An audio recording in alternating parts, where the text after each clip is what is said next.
So today I thought I'd start off with talking about pain.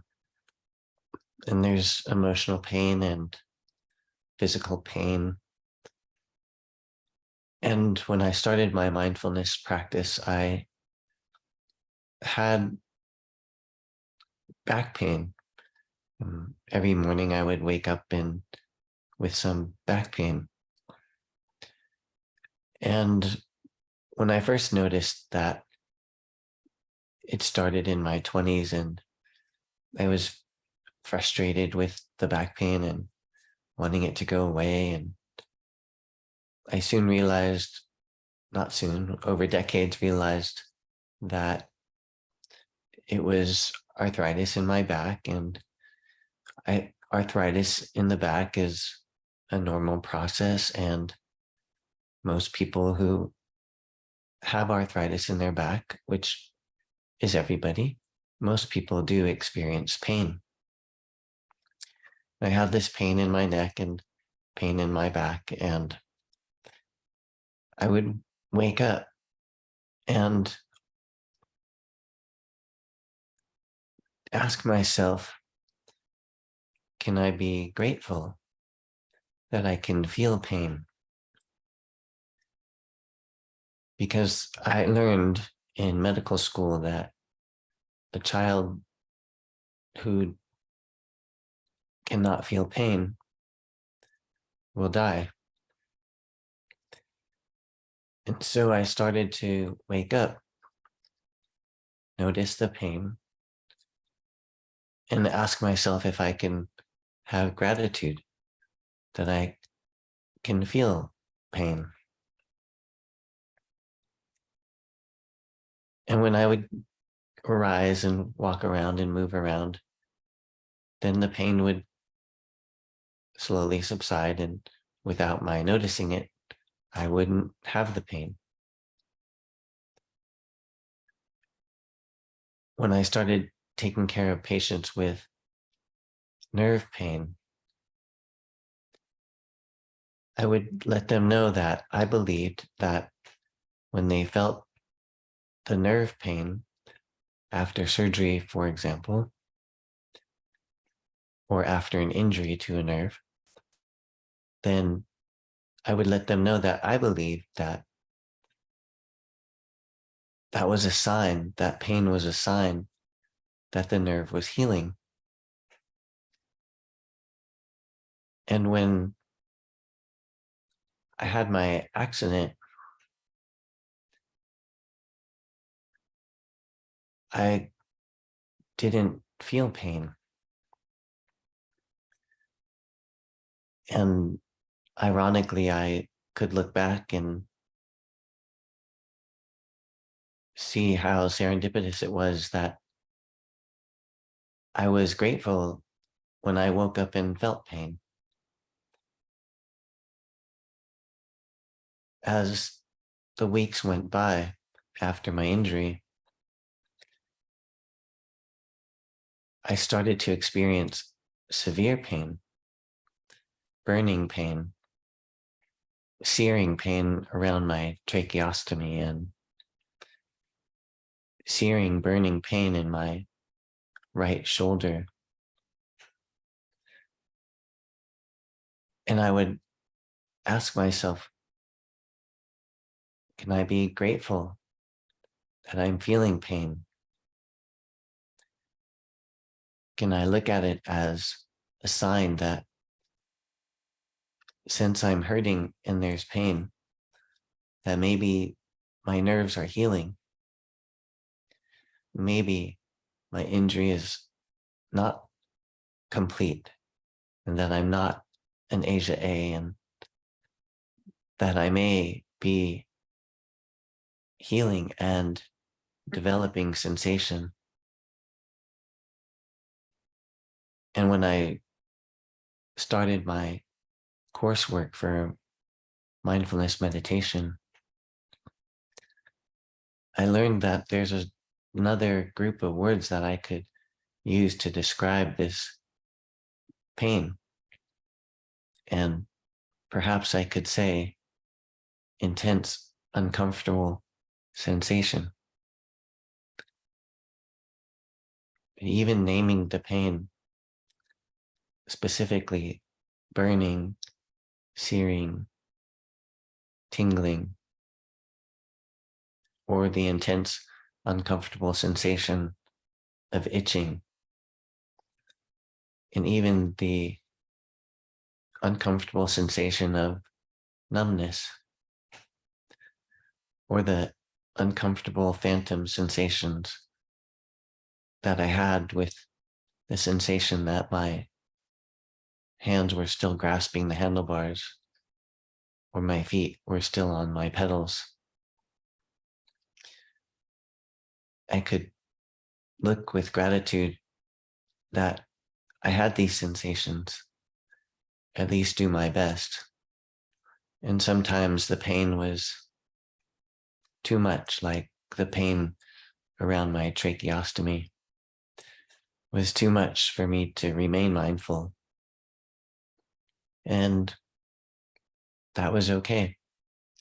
I look back and I forgive myself for being unable to be mindful in the moments with really intense, uncomfortable sensations. During my recovery, I had the practice of rain so I could recognize that I had pain and that I could allow that pain to occur and investigate where in my body I notice the pain and then do my best to nurture myself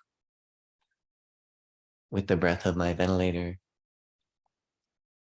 or now my own breath, which I've regained back the ability to breathe on my own, or what became my primary anchor of sound, and I could listen and self-nurture myself and give myself compassion with the practice of rain. And as we talked about the last time we met, the practice of give and take, or Tonglen, is another practice I learned where I could breathe in the pain that others around me and in this world may be experiencing, the burning sensations or the itching or the numbness or the other intense uncomfortable sensations, and I can breathe in those sensations and breathe out self-compassion, and breathe in those sensations and breathe out self-compassion. And one other practice that helped me a lot was to titrate and pendulate. And so I'll invite you to close your eyes and or have a slightly downward gaze. Take a few deep breaths.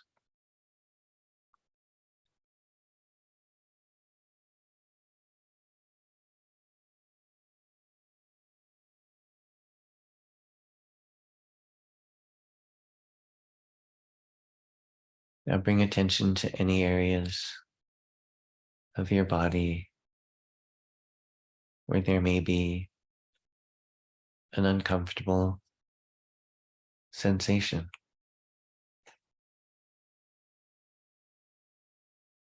like itching or numbness or tingling or pins and needles or burning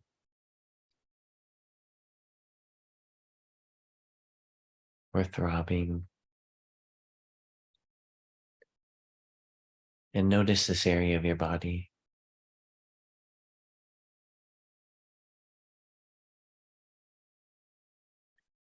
And ask yourself, Can I be with this? Can I be with this?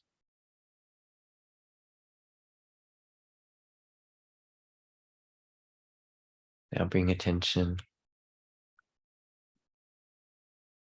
to another area of your body, a more neutral area.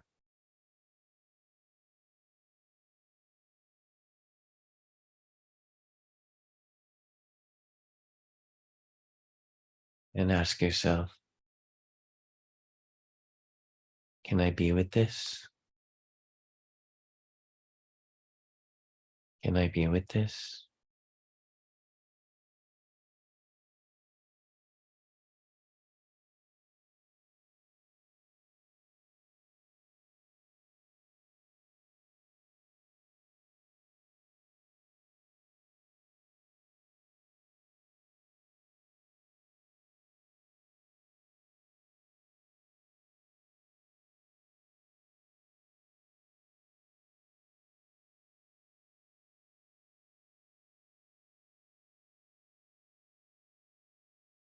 Now move back to the first area of uncomfortable sensations.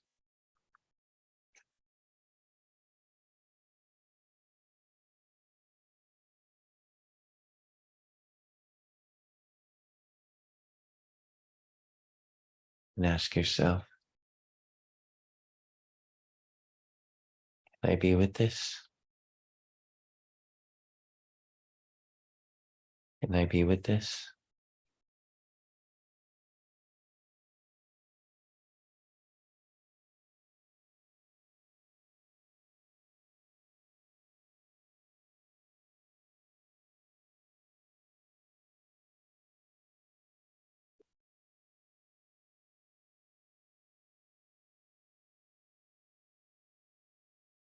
Now notice another area of your body, a more neutral area, maybe even a pleasant sensation.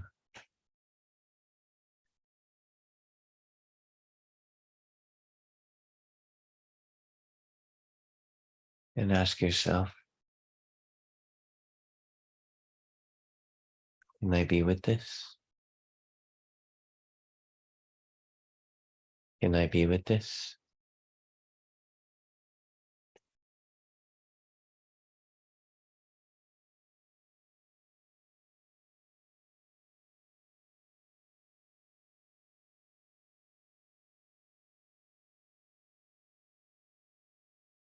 And in the last few moments of this meditation,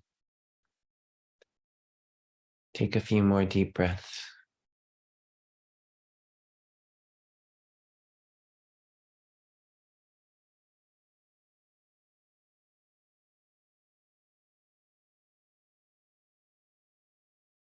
And when you're ready, come back to the room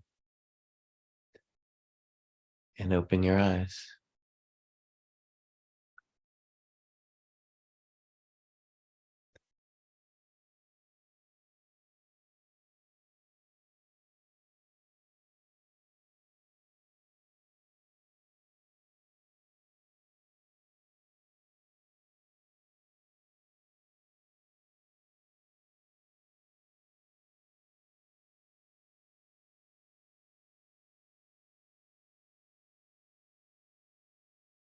I'd like to take the rest of the session to take some time to talk about equanimity, which is the ability to feel calm even in the presence of difficulty,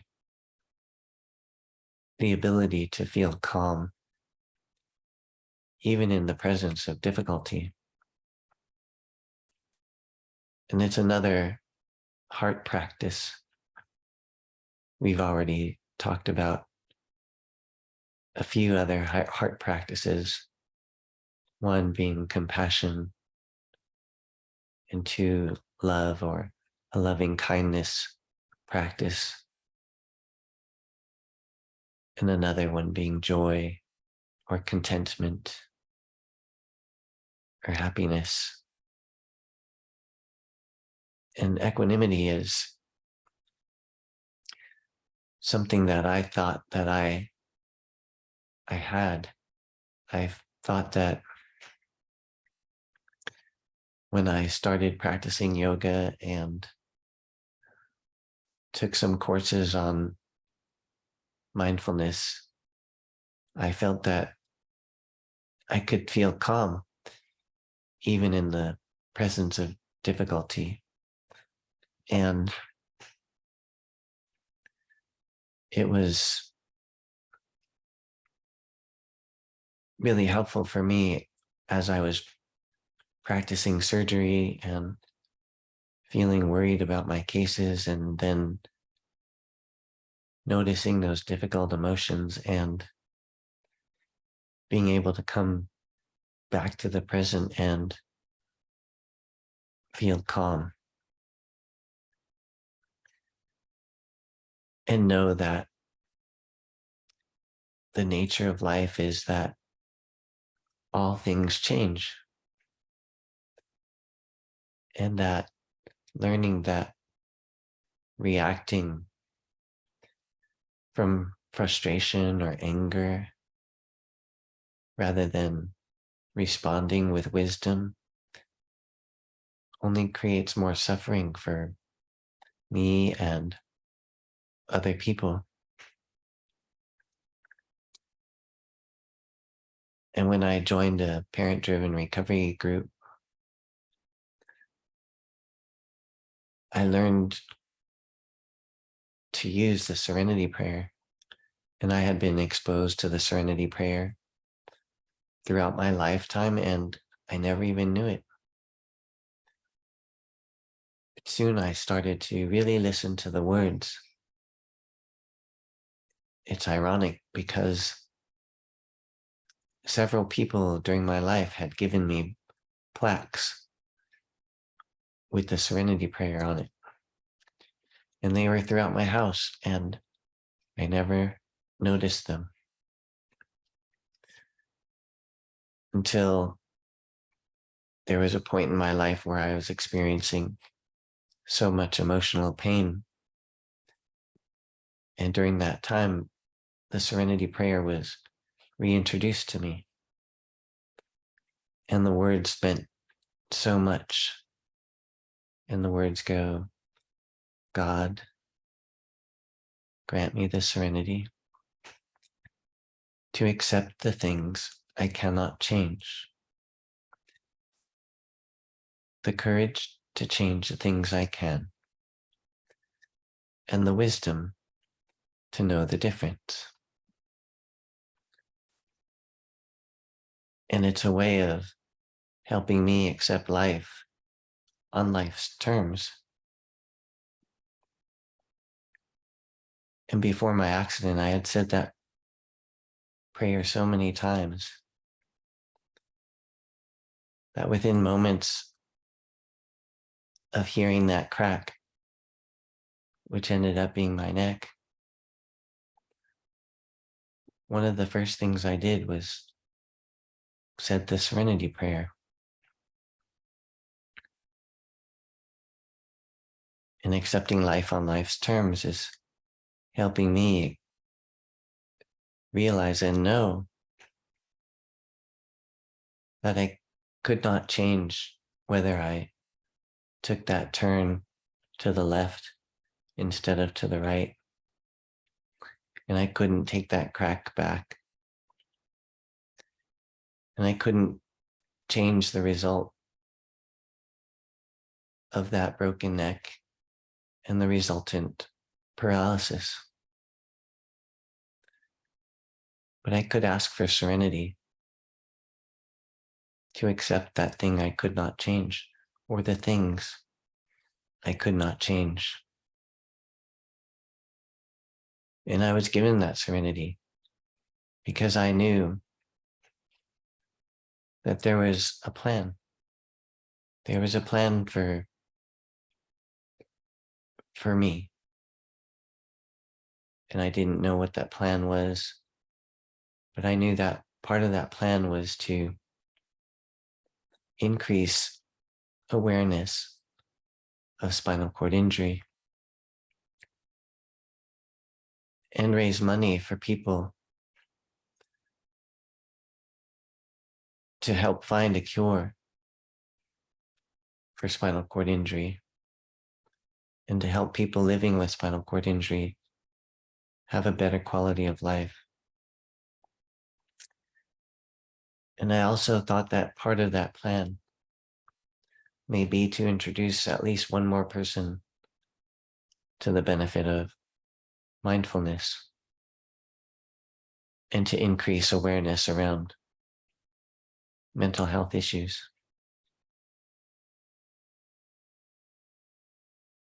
Some of the things that help me with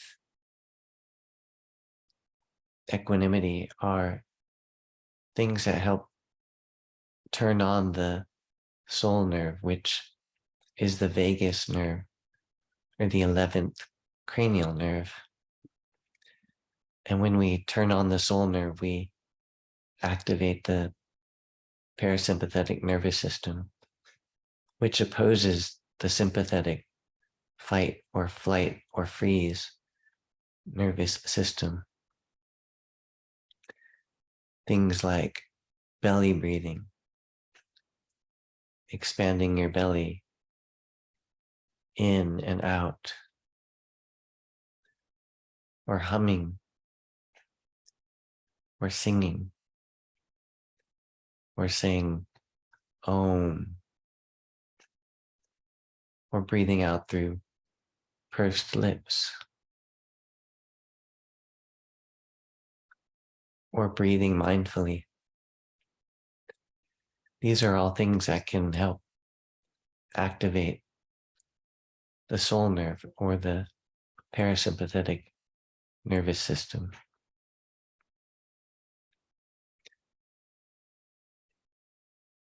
As you may recall, James Barras, in his book called Awakening Joy, talks about the different steps that he teaches to find joy. And we've covered many of these steps, and equanimity is the next step that he covers in his book. And one thing he talks about is, his quote is, when taking action comes from your heart rather than from the desire to see results, you can continue working without getting depleted, and you can derive joy rather than disappointment from the part you are playing. And this meant a lot to me because when I was really active in my attachment to people pleasing and acting in my severe codependence and trying to prevent other people from suffering by controlling what they may or may not do, the practice of equanimity and mindfulness really helped me understand that the only thing I can try to control is my own actions. And I can do my best to become present in this moment.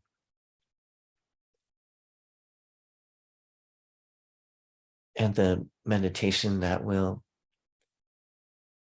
go through later after the break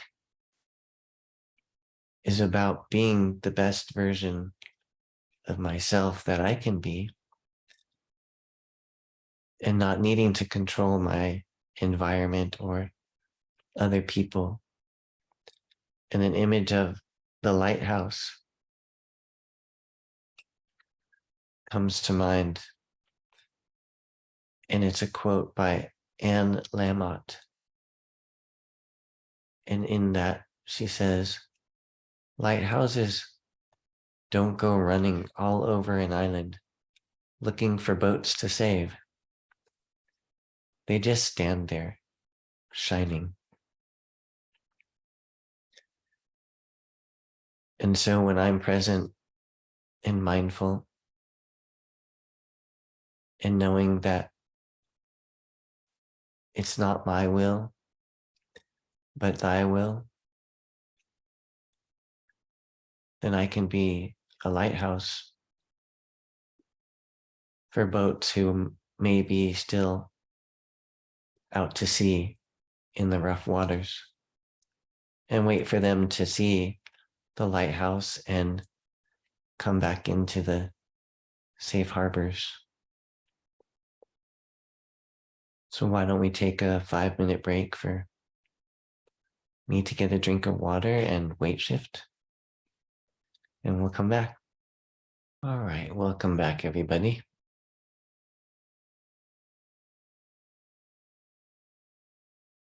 So I'll invite you to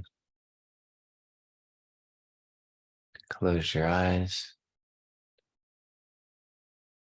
or have a slightly downward gaze.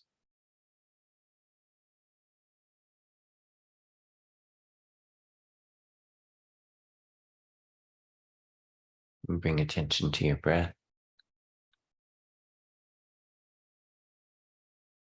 as it moves in and out of your nostrils.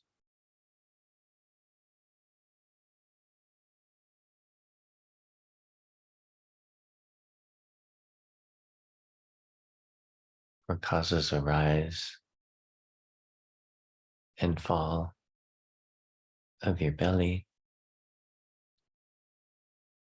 or your chest.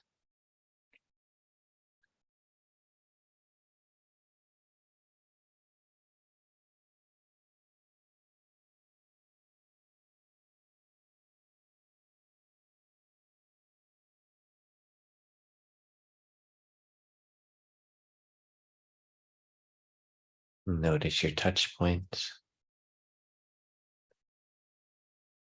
where your body may be touching your chair or the ground or the pillow or the mattress.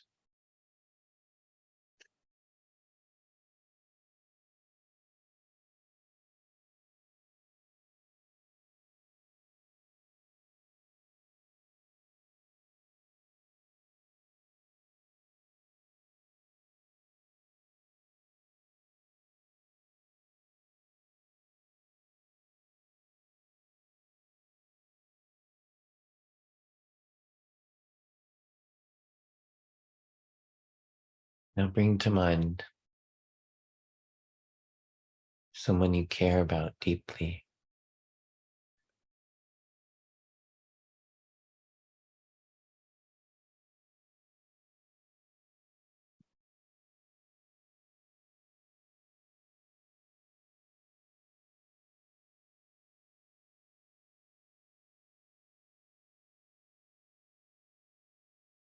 And hold an image of that person in your mind's eye, and repeat these words as if they were a blessing.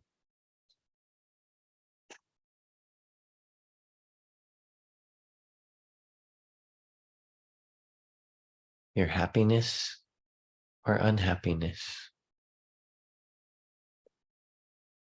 Your happiness or unhappiness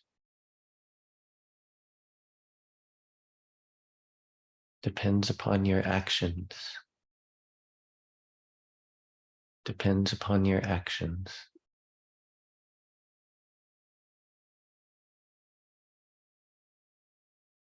not only my wishes for you, not only my wishes for you.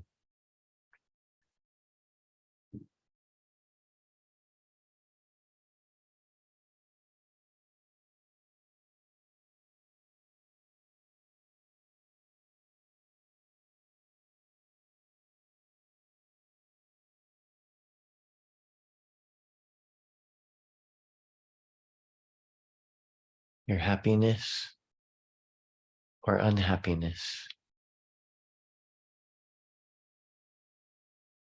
depends upon your actions.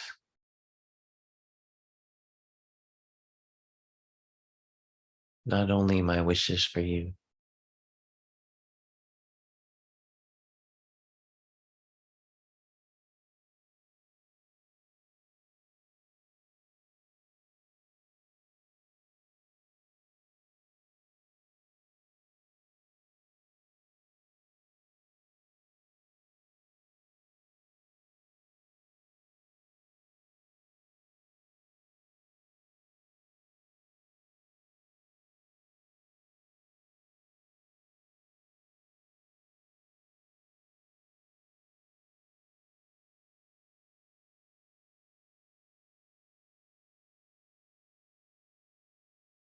I care for you. I care for you,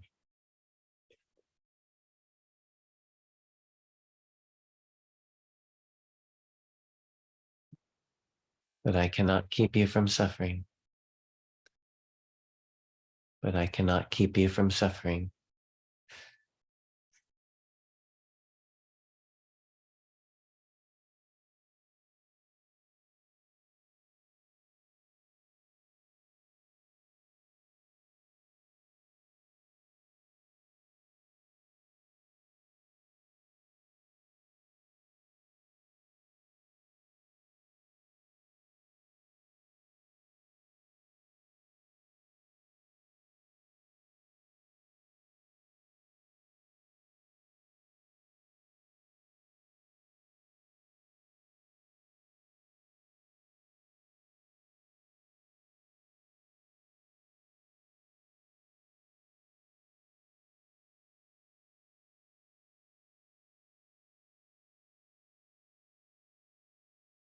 All beings are in charge of their own actions. All beings are in charge of their own actions.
Regardless of my wishes for you, regardless of my wishes for you,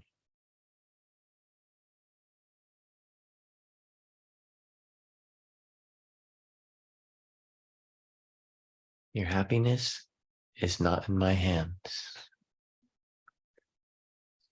Your happiness is not in my hands.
May you do what needs to be done to find happiness.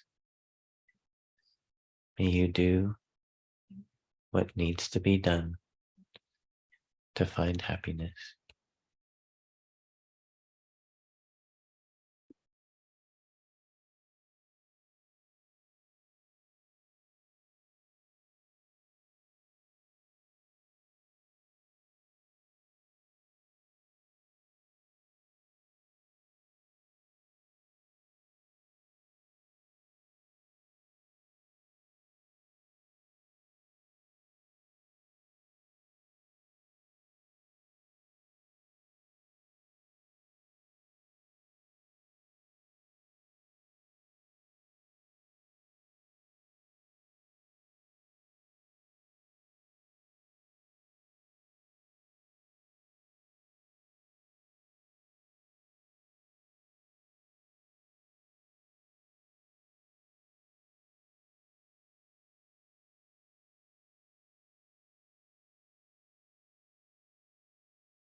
I honor your life's journey. I honor your life's journey.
In the last few moments of this meditation, take a few more deep breaths.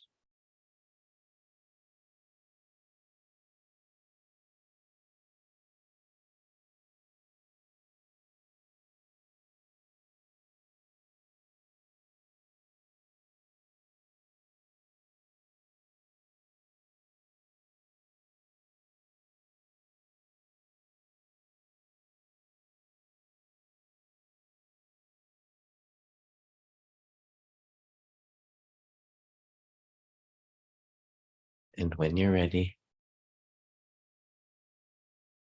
come back to the room and open your eyes.